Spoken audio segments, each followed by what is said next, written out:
जिंदाबाद, जमीन मालिक जिंदाबाद, बना संघ जिंदाबाद, बना संघ जिंदाबाद।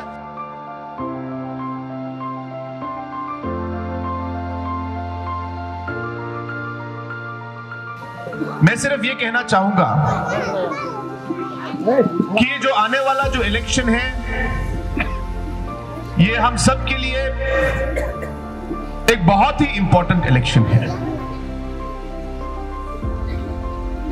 हमें ना सिर्फ कैंडिडेट को देखना है, लेकिन हमें यह भी याद रखना है कि कौन सी पार्टी सरकार में आएगी, कौन मुख्यमंत्री बनेगा, सरकार कौन चलाएगा, ये सब हमें ध्यान रखना पड़ेगा। और ये इसलिए जरूरी है क्योंकि हम सब जानते हैं कि जो हमें डेवलपमेंट और अलग अलग जो मदद चाहिए, उसके लिए सरकार के साथ रहना बहुत जरूरी है। अगर हमारे एमएलए और आपके एमएलए अगर सरकार के साथ नहीं होंगे, तो जिस तरीके का डेवलपमेंट आपको मिलना चाहिए था, वो शायद आप लोग को नहीं मिल पाएगा, क्योंकि ऑपोजिशन के एमएलए रूलिंग के साथ ज्यादातर काम नहीं करते। और आपने देखा होगा पिछले 5 सालों में हम लोगों ने बहुत एरियाज में बहुत काम किया है, और हम कभी भी जात, धर्म, कॉन्स्टिट्यूएंसी, पार्टी के बेसिस पे हम लोग कभी भी भेदभाव नहीं करते, हम सभी को साथ लेके चलते हैं। लेकिन पिछले 5 सालों में आपके जो एमएलए साहब हैं, श्री जेनित सांगमा जी, वो मेरे पास एक बार भी नहीं आए। एक बार भी उन्होंने मुझसे, सीएम साहब मेरे कॉन्स्टिट्यूएंसी में मुझे यह रास्ता चाहिए, सीएम साहब मेरे कॉन्स्टिट्यूएंसी में मेरे लोगों को यह दिक्कत हो रही है, सीएम साहब मेरे कॉन्स्टिट्यूएंसी में ये जगह में सब सेंटर चाहिए, एक बार भी आपके एमएलए मेरे पास नहीं आए। शायद मैं ऑपोजिशन में उनके साथ ऑपोजिशन हो चुका हूं, हम लोग रूलिंग है, हम लोग एनपीपी है, वो कांग्रेस के थे, लेकिन पब्लिक के लिए काम करने के लिए तो आपको सबसे काम करना पड़ेगा ना, चाहे ऑपोजिशन के हो, रूलिंग के हो, कोई दूसरे पार्टी के हो। हम सब आज जो भी इलेक्टेड मेंबर है वो पब्लिक के लिए काम करने के लिए आए। तो एज एमएलए आपको जाना होगा, मिलना होगा चीफ मिनिस्टर से, बोलना होगा मुख्यमंत्री को कि मेरे कॉन्स्टिट्यूएंसी मुझे ये सब सेंटर चाहिए, ये आपको पूछना है आपके एमएलए से। और इसलिए ये इलेक्शन आपके लिए बहुत जरूरी है, हमें ये बदलना पड़ेगा। त्रिपुलपारा के लोग बहुत सालों तक जो आप लोग को डेवलपमेंट मिलना चाहिए था, आपको नहीं मिला। अभी मौका आ रहा है कि हम इन चीजों को बदल सकेंगे। आपके सामने एक ऐसे कैंडिडेट हैं जो चेयरमैन साहब ने कहा एक अच्छे इंसान है, सबको साथ लेके चलते हैं, किसी के साथ भेदभाव नहीं करते, किसी को नीचा नहीं देखते, सबको मदद करते हैं वो।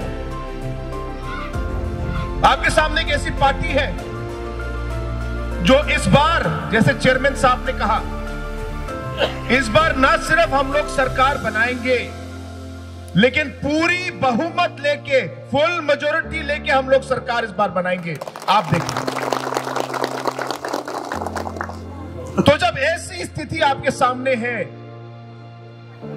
तो त्रिपुलपारा के लोग क्या डिसीजन लेंगे, ये आप लोग को सोचना है। और इसलिए ये इलेक्शन बहुत जरूरी है। आज आप ऑपोजिशन की हालत देखिए, ऑपोजिशन पहले कांग्रेस पार्टी थी, 21 एमएलए मिले थे,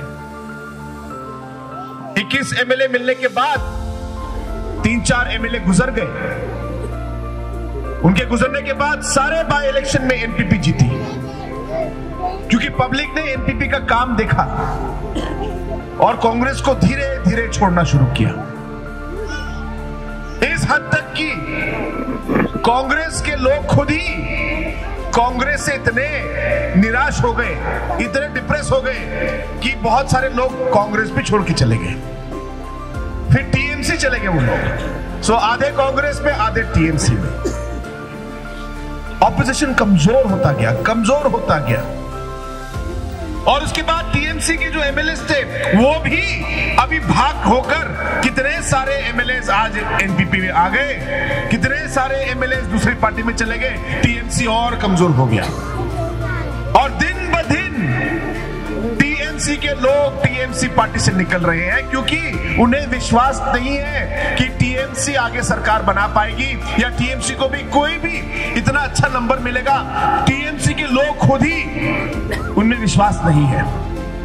मैं आपको बताता हूं, आज टीएमसी के लोग अलग अलग पॉलिटिकल पार्टी से उन्हें बात करना शुरू कर दिया।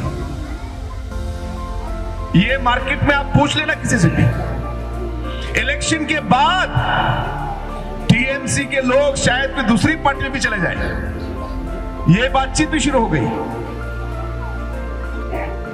तो ये हालत है आज ऑपोजिशन का। तो ऐसे ऑपोजिशन पार्टी जो अपने लोगों को संभाल के नहीं रख सकती, इनके साथ काम करके क्या फायदा? वो अपने घर को नहीं संभाल पा रहे, पब्लिक को क्या संभालेगी?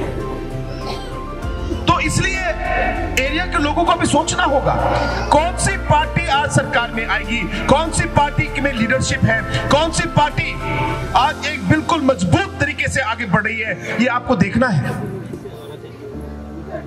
और जो अलग अलग जो डेवलपमेंट आज हम लोगों ने पूरे मेघालय में हम लोगों ने दिया है, आपने देखा है।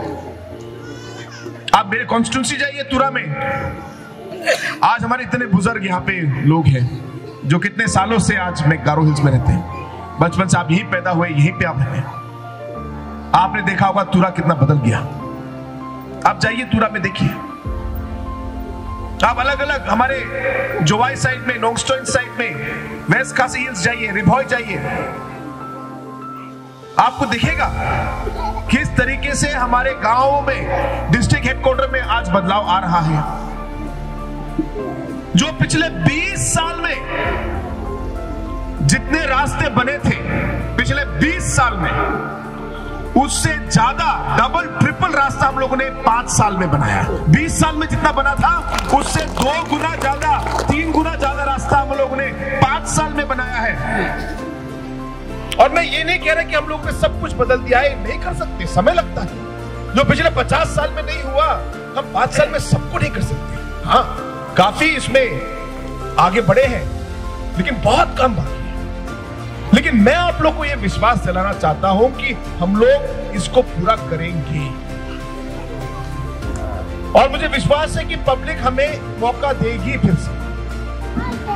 और ये इसलिए मुझे विश्वास है क्योंकि हमारी नीति जो है बिल्कुल साफ है। हमको यहाँ पे पावर के लिए, पैसे के लिए या पर्सनल बेनिफिट के लिए हम लोग पॉलिटिक्स में नहीं आए। मैं आपको विश्वास दिलाना चाहता हूं, मैं छोटे से, जब मैं 12 साल का था तब से मैं पीएस सांगमा जी के साथ मैं कैंपेन करता। 12 साल से मेरा सबसे पहला जो स्पीच था आसाम इलेक्शन में, जब मैं 12 साल का था, मैंने स्पीच दिया। उस समय से पीएस सांगमा जी के पीछे भी चल चल के मैंने पॉलिटिक्स सीखा है। पार्टी के लिए मैं पेड़ में चढ़ के मैं फ्लैग लगाता था, पार्टी के पोस्टर्स को रात को 2-3 बजे मैं दीवार पे छापता था। कॉनरेड सांगमा ऐसे पार्टी के लिए काम करता था और इसमें मुझे खुशी है क्योंकि मैं ग्रास रूट से मैं सीखा हूं पॉलिटिक्स। पीएस सांगमा जी ने मुझे सिखाया है कि कभी भी पैसे और पावर के नीचे मत चलो, कभी भी पैसे और पावर के लिए आप पॉलिटिक्स में मत आओ। अगर आप पॉलिटिक्स में आ रहे हो तो आप पब्लिक के लिए आओ। पब्लिक के लिए आप काम करोगे, पब्लिक आपको पावर भी देगा, पब्लिक आपको सारा सपोर्ट देगा, पब्लिक आपके साथ रहेगा। हम लोग इस नीति से काम करते हैं और इसलिए मुझे विश्वास है कि इस इलेक्शन में, क्योंकि पिछले 5 सालों में हमें काम करने का अवसर मिला है और 5 साल भी नहीं हुए, 3 साल, क्योंकि 2 साल तो कोविड था। इन 5 सालों में जो काम हमने किया आज पब्लिक ने देखा है। और आज जिस गति से आज मेघालय स्टेट आगे बढ़ रही है, जो पिछले 50 साल में नहीं हुआ था।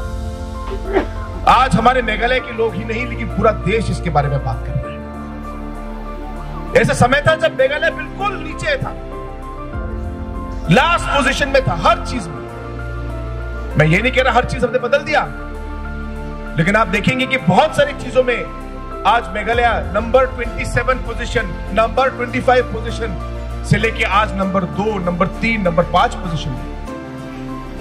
जल जीवन मिशन में आप बोलो, PMGSY में, MGNREGS में 2018 में हम लोग लास्ट पोजीशन में थे, इन सब लास्ट पोजीशन में। आज चूंकि हमारी एनपीपी सरकार ने दिन रात काम किया, पब्लिक को आगे रखा, इसकी वजह से आज हम लोग सभी डिविजन्स में, सभी एरियाज में हम लोग आज नंबर 5 पोजीशन के अंदर है। टॉप 5 स्टेट्स में से हम लोग PMGSY, MGNREGS, JJM इन सब स्कीमों में हम लोग टॉप 5 में। ये बदलाव आया है और मैं चाहूंगा कि ये बदलाव आगे भी चलता रहे। इसके लिए मैं आप सबसे यही विनती करना चाहूंगा कि आप हमारे साथ काम करें, आज हमारे साथ रहे। हमारी पार्टी एक ऐसी पार्टी है जो नॉर्थ ईस्ट बेस्ड है। पूरे देश में नेशनल पार्टी के बीच में एनपीपी ही ऐसी पार्टी है जो नॉर्थ ईस्ट से उभरी है, और हम लोग नेशनल पार्टी भी नॉर्थ ईस्ट की वजह से ही बने हैं। तो हमारा एक फोकस है कि नॉर्थ ईस्ट के लोगों के लिए हम लोग ध्यान देते हैं, नॉर्थ ईस्ट के लोगों के लिए हम लोग काम करते हैं। कभी भी सिचुएशन कहीं होता है, झगड़ा करना होता है, हम झगड़ा करते हैं सबसे, क्योंकि हम जानते हैं कि नॉर्थ ईस्ट का जो रिक्वायरमेंट वो अलग है। हमारे सेंटर के लोग, बाकी दो देश के लोग नहीं समझेंगे नॉर्थ ईस्ट का पॉलिटिक्स, नॉर्थ ईस्ट के रिक्वायरमेंट नहीं समझेंगे। तो इसके लिए जरूरी है कि नॉर्थ ईस्ट बेस्ड एक पार्टी हो जो नॉर्थ ईस्ट का जो समस्या, नॉर्थ ईस्ट का कॉम्प्लिकेशन समझे, और इसलिए ये पार्टी है और इसलिए लोग आज इस पार्टी को सपोर्ट कर रहे हैं, क्योंकि एनपीपी नॉर्थ ईस्ट के लिए आवाज देती है और आगे भी देंगे। ये भी मैं आप लोग को विश्वास दिलाना चाहता हूं। और इसलिए आप देखेंगे कि कोई भी इलेक्शन आता है, मैं कभी भी प्री पोल अलायंस नहीं करता किसी से, क्योंकि मेरा मानना है कि हमें हमारी नीति को आगे रख के हमें आगे चलना है। लोगों के पास जाना है कि हम लोग नॉर्थ ईस्ट के लिए हम लोग लड़ेंगे। नॉर्थ ईस्ट में बहुत सारे अलग अलग ट्राइब्स हैं, अलग अलग जात है, अलग अलग धर्म को मानने वाले लोग हैं। एनपीपी की यही सोच है कि हमें सबको साथ लेके चलना है, क्योंकि PS संगमा जी ने सिखाया हमें कि हमें सेक्युलर होना चाहिए, सभी को साथ लेके चलना चाहिए, और इसी नीति और इसी सोच से हम लोग आगे बढ़ रहे हैं।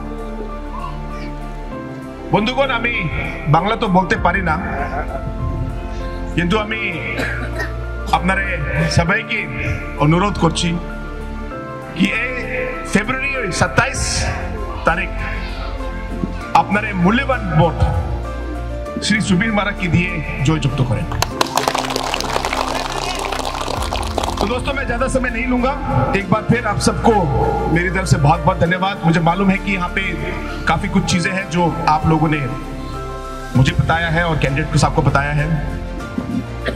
मैं आपको विश्वास दिलाता हूं कि अगर आप लोगों ने हमें सपोर्ट किया और आप लोग की सपोर्ट से अगर हम लोग रामसाकोना एरिया जीते और हम लोगों ने सरकार बनाई, वो मुझे विश्वास है कि हम बनाएंगे।